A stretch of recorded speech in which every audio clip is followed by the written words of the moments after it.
Hello everyone, welcome to Abhipedia and in the class of SBI PO. Today I will discuss a very important topic that is data interpretation.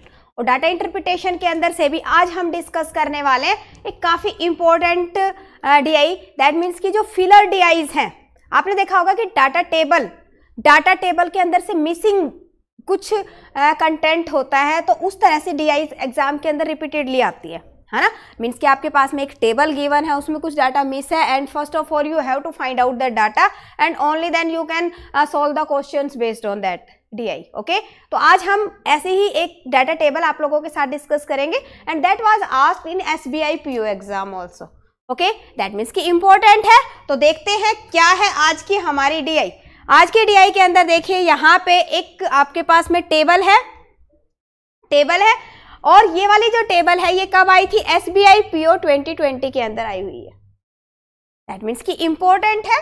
तो देखते हैं क्या है DI. ये कह रहे कि जो table given below shows capacity of 5 buses. ये जो टेबल है क्या शो कर रही है? This is representing the capacity of 5 buses, that is A B C D E and the percentage of seats that were filled out of the total seating capacity of the buses. Okay, साथ में क्या given है? Some of the data is missing and denoted by N ए. कह रहे कुछ data इसके अंदर missing है, वो आपको फाइंड आउट करना है और वहां पे उसके लिए क्या लिखा हुआ है? एन ए लिखा हुआ है. ओके, तो पहले देखते हैं क्या है यहाँ पे. अब देखो एक तो पॉइंट आता है कि हाँ जी हम डायरेक्ट क्वेश्चन की तरफ मूव कर जाते हैं. तो हमने देखना है कि एग्जाम में एक पर्टिकुलर डीआई पे कितने क्वेश्चन आए हुए हैं. If there is only 1 or 2 question, in that case हम सिर्फ उन्हीं पर्टिकुलर क्वेश्चन के ऊपर फोकस कर सकते हैं. But if as we know कि अब जब एसबीआई पीओ का पेपर दे रहे हो तो उसमें 5 to 6 क्वेश्चंस एक पर्टिकुलर डीआई पे आपको मिल सकते हैं. ओके, दैट मीन्स कि हमने क्या करना है, पहले उसको सोल्व कर लेते हैं. एक बार जब हम उसको सोल्व कर लेते हैं, आफ्टर दैट क्वेश्चंस को सोल्व करना ज़्यादा ईजी हो जाता है. ओके, तो पहले अभी यहाँ पे देखते हैं, इसको सोल्व करते हैं हम. क्या है? कह रहा था total number of vacant seats in 5 buses together is 40. ये डाटा भी आपके पास गिवन है. साथ में the number of seats in bus D and E is together 65. ये भी आपके पास में यहाँ पे गिवन है. ओके, तो अब देखते हैं. अब उसने कहा कि परसेंटेज सीट्स फील्ड ये है और यहाँ पे क्या आ रहा है आपके पास में? टोटल सीटिंग कैपेसिटी आ रही है. ओके, तो अगर हम यहीं पे देखें तो देखो टोटल सीटिंग कैपेसिटी मतलब कि जो बस ए है उसके लिए कितनी है? 20 है. 20 है. अब 20 के अंदर से 60% फील्ड है. दैट मीन्स कि हमें यहाँ से फील्ड मिल जाएंगी. फील्ड कितनी है? 60%. दैट मीन्स कि 12 फील्ड है. और वैकेंट कितनी है? वैकेंट जो बची हुई है वो क्या है? वैकेंट है. दैट मीन्स कि अगर 20 है तो जिसके अंदर से 12 फिल है, दैट मीन्स कि 8 आर वैकेंट. डन. इस तरह से हम डाटा सारा का सारा इसका फाइंड आउट कर लेते हैं सो दैट कि बाद में हम प्रॉपर तरीके से क्वेश्चंस को सॉल्व कर सके. यहाँ से आपको परसेंटेज का भी पता चल जाएगा. अब देखो इसी तरह से यहाँ पे कितनी है? टोटल सीटिंग कैपेसिटी है 30 की, 80% फिल है. That means 24. 30 का 80% कितना हो जाएगा?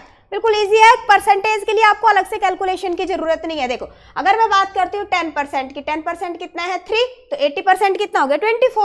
24. 20% इज अनफिल्ड. 20% कितनी होगी फिर आपके पास? 6. Same way this is 9. Okay, और ये कितना हो गया आपके पास में? 60% कितना हो गया आपके पास? 9. ओके, बच गया कितना? 4%. ठीक है, कितना रह गया आपके पास? 6. चलो यहाँ तक तो हमने कर लिया. अब हमारे पास में है प्रॉब्लम कि यहाँ पे डी और ई का तो गिवन ही नहीं है, बट इसके अंदर एक पॉइंट गिवन है. क्या? 70% और 66.66% फील्ड है. अगर मैं कंसीडर करती हूँ कि भाई इसके अंदर टोटल नंबर ऑफ सीट्स कितनी है? डी, और इसके अंदर टोटल नंबर ऑफ सीट्स कितनी है? ई. ओके, अब इसके अंदर से उसने क्या कहा है कि जो वैकेंट सीट्स हैं वो कितनी है? टोटल 40. ठीक है ना? The number of vacant seat in all the 5 buses together is equal to 40. अब यहां से अगर मैं देखूं तीनों का तो टोटल मेरे पास वैकेंट कितना है? This is 20. This total is equal to 20. That means कि इन दोनों का जो टोटल है वो भी कितना बनेगा मेरे पास? 20 बनेगा. दिस विल बी अगेन 20 ना. दैट मीन्स कि जो डी का वैकेंट है और ई का वैकेंट है दैट विल बी 20. यही गिवन है. और साथ में उसने क्या कहा? टोटल नंबर ऑफ सीट्स कितनी है डी और ई की? डी और ई की टोटल नंबर ऑफ सीट्स कितनी है? These are 65. अब वैकेंट के लिए देखो यहाँ पे जो मेरे पास में परसेंटेज गिवन है ये किसकी है, फील्ड की, तो जो अनफिल्ड है वो कितना आएगा। एक बात देखो, जो टोटल है, टोटल इज ऑलवेज 100%, इस बात को हमेशा ध्यान रखो, टोटल 100% होता है। Okay, so this is 30% vacant है और इसके अंदर कितना है 33.33% वैकेंट है। 30% हमें पता है कितना होता है, just 30%, this is 3/10, 3/10 that means कि 3/10 ऑफ डी प्लस 33.33% कितना होता है 1/3, so this is 1/3 of E, this is equal to what, this is 20। ये हमारे पास गिवन है। पॉइंट इज क्लियर कि ये मैंने कैसे लिखा। यहाँ पे देखो उसने कहा कि जो वैकेंट है ना डी और ए की वो 20 है, वैकेंट डी और ए की कितनी है 20 है। अब हमने देखा कि जो वैकेंट परसेंटेज के अंदर मेरे पास था तो यहाँ से मैंने इसको परसेंटेज के अंदर से टोटल के अंदर ले लिया। Point is clear. अब इसको सोल्व कर लो आप। अगर हम इसको सोल्व करते हैं 30 एलसीएम आ गया आपके पास में, this is 9d plus 10e is equal to, ये 30 इधर चला जाएगा, this is equal to 600। Okay, अब मेरे पास दो इक्वेशंस बन गई, एक इक्वेशन ये है मेरे पास, एक इक्वेशन ये है। इसको अगर मैं 9 से मल्टीप्लाई करती हूँ तो मेरे पास वैल्यू क्या आ गई 9d plus 9e is equal to, इसको 9 से मल्टीप्लाई करो, 9 से करेंगे ये कितना आ जाएगा 9 5 45, 9 6 54, क्लियर। करेंगे सोल्व, e की वैल्यू आ गई आपके पास कितना 15, e की वैल्यू आ गई हमारे पास 15, टोटल कितना है 65, टोटल कितना है हमारे पास 65, तो d की वैल्यू कितनी आ जाएगी, d की वैल्यू आ जाएगी आपके पास 50, d की वैल्यू आ गई हमारे पास 50।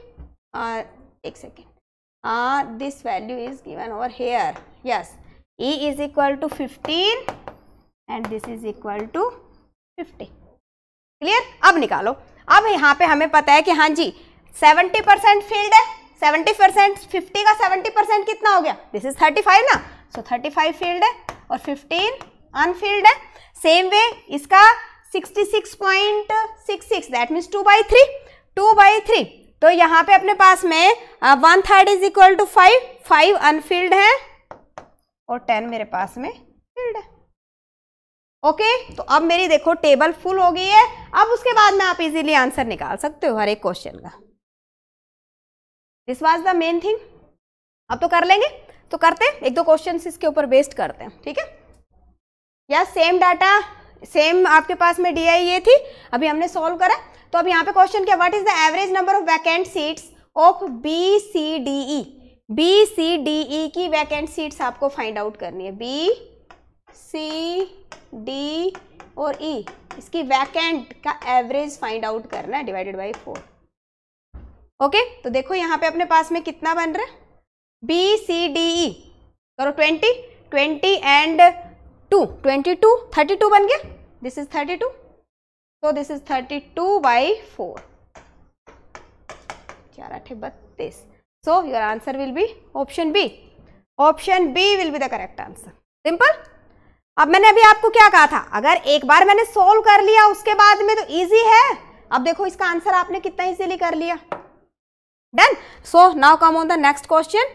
साथ में अभी जो मैंने यहाँ पे सोल्व किया, बार बार हमें बैक ना जाना पड़े ऐसे, ठीक है, तो उसके लिए ये जो डाटा है ये यहाँ पे आपके लिए मैंने शो कर दिया, यही सोल्व किया था हमने, सारा यही सोल्व किया था। अब देखो यहाँ पे क्या, if the number of vacant seats was distributed in A degree pie chart, किसके कह रहा है, वैकेंट सीट्स को अगर हम पाई चार्ट के अंदर डिस्ट्रीब्यूट करते हैं, then what would have been the central angle for bus A, बस ए के लिए सेंट्रल एंगल क्या रहेगा, सेंट्रल एंगल हमें पता है कि जो टोटल जो सेंट्रल एंगल है for pie chart, this is equal to 360 degree, 360 degree. अब ए का अगर हम वैकेंट देखते हैं तो ए देखो यहाँ पे कितना है, ए का वैकेंट कितना है 8, टोटल वैकेंट सीट्स कितनी थी 40, किस पे चेक करना है 360 पे,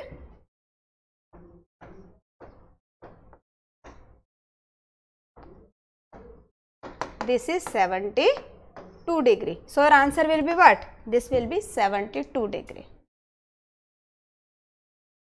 हाँ जी बताइए, कोई माइनर सा इसमें डाउट आ रहा हो? आई होप सभी को क्लियर है, सभी को क्लियर है, अच्छी DI है।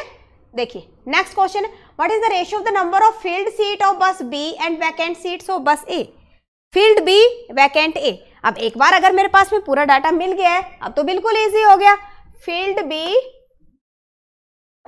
B के लिए क्या कह रहे हैं? Field B to vacant A के लिए vacant.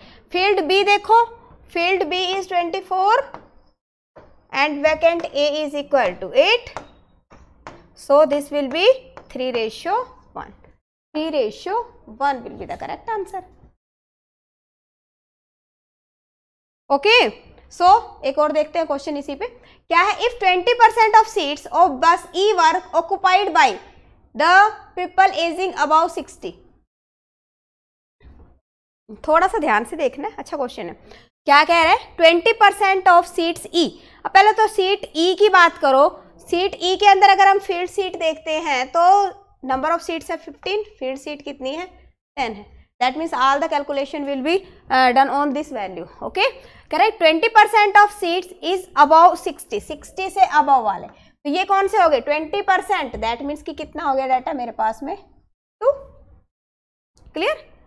40% were occupied by female. Female का कितना? 40%। 40% of 10 is equal to 4। 50% were occupied by males above 60, ना sorry below 60। Below 60 the male अगर हम देखते हैं दैट मीन्स कि 5। Clear? Then what will be the number of seats occupied by female ageing above 60। अब female ageing above 60 अगर हम देखें तो अबव 60 फीमेल भी है और एज भी कह रहा है, तो यहाँ पे देखो 4 + 2 6 और ये बिलो वाला है, इसको माइनस कर दो, कितना आ जाएगा आपके पास? 1। So D will be the correct answer. Simple.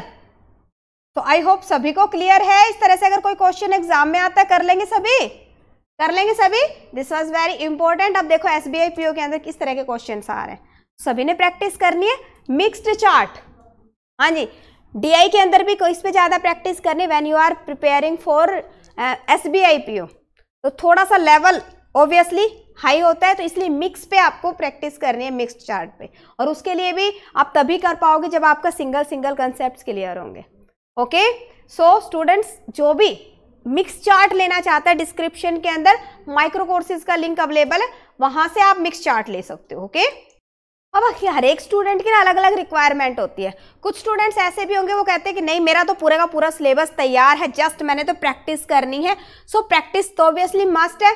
इससे आपके क्या होता है, अगर आप टेस्ट सीरीज करते हो, मॉक जितने हो सकते हैं ना बेटा मैक्सिमम मॉक्स अटेंड करने, maximum to maximum mocks attend करने सभी ने।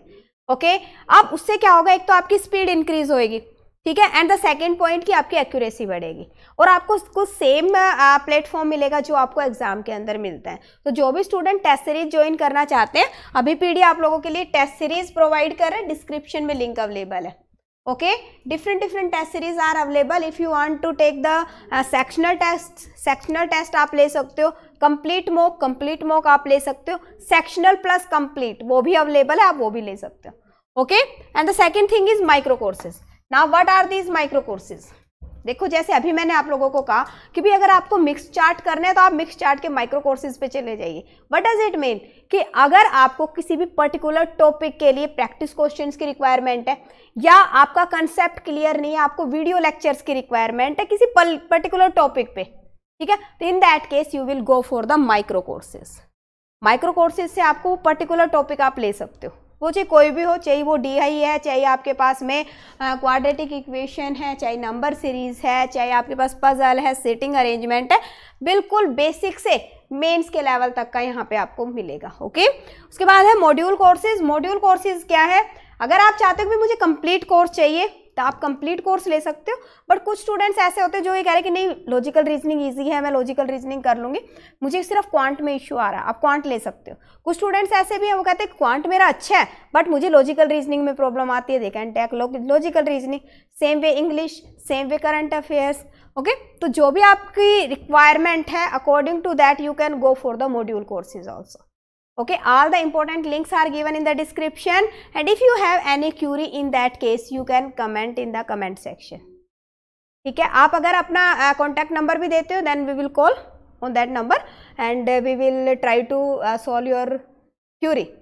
इसके अलावा आज जो कोर्स है, कोर्स पे भी आपका एक ऑप्शन आ रहा है जिसके थ्रू आप इंटरेक्ट कर सकते हो. Done. So it was all for today. Thank you so much. मिलते हैं नेक्स्ट क्लास के अंदर. Thank you.